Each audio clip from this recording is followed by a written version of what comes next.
আজকে আমরা budget place করলাম কলকাতা কর্পোরেশন। আমরা যেটা কোনোদিন কলকাতা কর্পোরেশনে হয়নি, আমরা প্রায় 700 কোটি টাকার বিভিন্ন প্রকল্প জলের ওপরে আমরা এবছর এমফাসাইজ দিচ্ছি।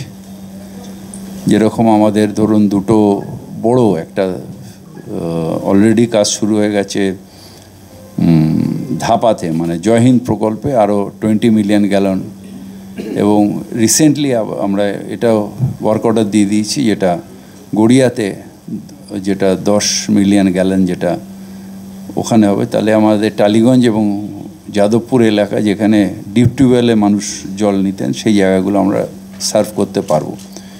এছাড়াও কলকাতায় বিভিন্ন জায়গায় প্রচুর বুস্টার পাম্পিং স্টেশন এবং পাইপলাইন, পুরনো পাইপলাইনগুলো সব চেঞ্জ করা, রাস্তাঘাট যেখানে রাস্তা চওড়া, ইউটিলিটিকে এক সাইডে নিয়ে যাওয়া, সেগুলোকে পেভার দিয়ে ঢাকা বা ইটের কালো ব্লক দিয়ে, আর বাদবাকিটা আমরা ম্যাস্টিক, মেকানিক্যাল ম্যাস্টিক কিংবা এখন যেটা আমরা প্লাস্টিক টেকনোলজি যেটা নিয়েছি সেটা করা যাবে। এই কাজগুলো আছে। আমি ডেফিনেটলি যেদিন বাজেট আমার বক্তৃতা থাকবে লাস্ট দিন, তারপরে আবার একদিন প্রেস করে আমি ডিটেলসটা বলে দেবো, কিন্তু হাউসে বলার আগে প্রেসে বলাটা ঠিক না। Thank you.